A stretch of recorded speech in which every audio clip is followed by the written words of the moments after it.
اگر اس ظاہری دنیا میں موسم ایسا ہو کہ آنکھوں کے سامنے دھند چھائی ہو اور انسان 10 میٹر سے زیادہ دور ویزیبلٹی نہ رکھتا ہو، تو حکام اور ہماری حفاظت اور خدمت پہ مخلص مامور ہمارے لیے مناسب سمجھتے ہیں کہ ہم اس دھند میں سفر نہ کریں، کیونکہ کسی حادثے کا خطرہ ہو سکتا ہے۔ تو میں یہ سوچ رہا تھا کہ اگر یہی دھند ہمارے باہر کی بجائے ہمارے اندر میں چھائی ہو اور ہماری عقل اور ہمارا دل جو ہمیں سامنے نظر آ رہا ہے چند میٹر تک اس سے زیادہ دور نہ دیکھ سکیں، اس سے زیادہ آگے نہ دیکھ سکیں، تو ہمارے لیے اہل عقل اور اہل بینائی نے یہی راستہ مقرر کیا کہ ایسی دھند میں سفر کرنے سے سفر نہ کرنا زیادہ بہتر ہوتا ہے۔ ایک تو مجھے اس سے حضرت علامہ اقبال رحمۃ اللہ علیہ کا اجتہاد کا اصول سمجھ آیا، جو انہوں نے فرمایا کہ از اجتہاد عالمان کم نظر اقتدا بر رفتگاں محفوظ تر، کہ کم نظر لوگوں کے اجتہاد سے گزرے ہوئے کاملین کی اقتدا کر لینے میں زیادہ حفاظت ہے۔ تو جب ہمارے لیے راستے مقرر کر دیے گئے، راستے واضح کر دیے گئے، اور اس زمانے میں کہ جس زمانے میں علم ختم ہو گیا، علم اٹھا لیا گیا اور لوگ دانش سے بینائی سے محروم ہونے لگے، اور جسے علامہ اقبال نے کہا تھا کہ نہ وہ غزنوی میں تڑپ رہی، نہ وہ خم ہے زلف ایاز میں، فلسفہ رہ گیا تلقین غزالی نہ رہی، رہ گئی رسم اذاں روح بلالی نہ رہی، تو اس میں اندھیرے میں اپنی ٹامک ٹوئیاں لگانے کی بجائے وہ محفوظ راستہ جو ہمارے لیے ہمارے ائمہ اکابرین نے، ہمارے اسلاف نے واضح کر دیا اور مقرر کر دیا، اس راستے پہ چلنا ہی ہمارے لیے زیادہ محفوظ راستہ ہے، بجائے اس کے کہ دھند میں اوور سپیڈنگ کر کے اپنے ایمان کی گاڑی کہیں ٹکرا دی جائے۔ اور قرآن مجید نے بھی اسی اصول کو واضح فرمایا کہ جب تم نماز میں کھڑے ہو تو فاتحہ ضرور پڑھو، اس لیے فاتحہ کے اندر اللہ تبارک و تعالی نے ہمیں ایک دعا سکھائی، پہلے اپنی حمد و ثنا سکھائی کہ الحمدللہ رب العالمین، تمام تعریفیں اس ذات پاک کے لیے، اس معبود برحق کے لیے جو تمام جہانوں کا پالنے والا ہے، جو رحمان اور رحیم ہے، جو یوم جزا کا مالک ہے، اسی کی ہم عبادت کرتے ہیں اور اسی سے ہم مدد چاہتے ہیں۔ اور ساتھ اس نے ہمیں یہ دعا سکھائی، اہدنا الصراط المستقیم، ہمیں صراط مستقیم پہ ہدایت عطا فرما، صراط الذین انعمت علیہم، ان لوگوں کا راستہ جن لوگوں پہ تو نے اپنا انعام کیا، جن لوگوں پہ تو نے اپنا انعام کیا، اپنا فضل فرمایا، جن کو اندر کی روشنی دی، جن کو عقل کی روشنی دی، جن کو باطن کی روشنی دی، جن کو حکمت سکھائی، جن کو علم سکھایا، جن کو اس زمان و مکان کی حد سے آگے بھی دیکھنے کی تو نے چشم بصیرت عطا فرمائی، صراط الذین انعمت علیہم غیر المغضوب علیہم ولا الضالین، ایسے لوگوں کے راستے پہ نہ چلانا جو گمراہ ہو گئے یا جن پہ تیرا غضب طاری ہوا۔ تو میرے بھائیوں، قرآن ہمیں یہ سکھاتا ہے کہ سچوں کی راہ پہ چلو، ایسوں کی راہ پہ چلو جو خود اہل ہدایت تھے، ایسوں کی راہ پہ چلو جن کے اپنے آگے بینائی اور بصیرت روشن تھی۔ اور دوسری مجھے اس سے یہ سمجھ آئی کہ انسان کے لیے ضروری ہے کہ وہ ان اسباب پہ اور دنیا کے ان موسموں کے اوپر غور اور فکر کرے، اور اس غور و فکر سے اپنی آخرت کے لیے نتیجہ اخذ کرے کہ اس کی آخرت کے لیے کیا نتیجہ اس سے اخذ ہوتا ہے۔ میرے بھائیوں اور بزرگوں، میرے دوستوں اور ساتھیوں، اللہ تعالیٰ نے انسان کو یک رخا نہیں بنایا، بلکہ ہر انسان کی کئی جہتیں رکھیں، کئی پہلو رکھے۔ ایک انسان کا یہ ظاہری پہلو ہے جس کو 5 حصے دیں: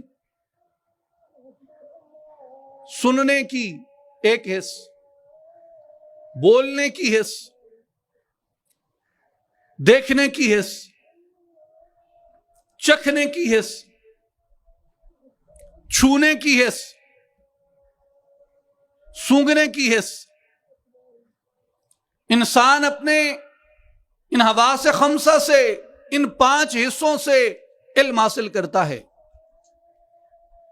اسی طرح اللہ تبارک و تعالی نے انسان کی عقل کو بھی حصے عطا کی، اور انسان کے جہان باطن کو بھی حصے عطا کی۔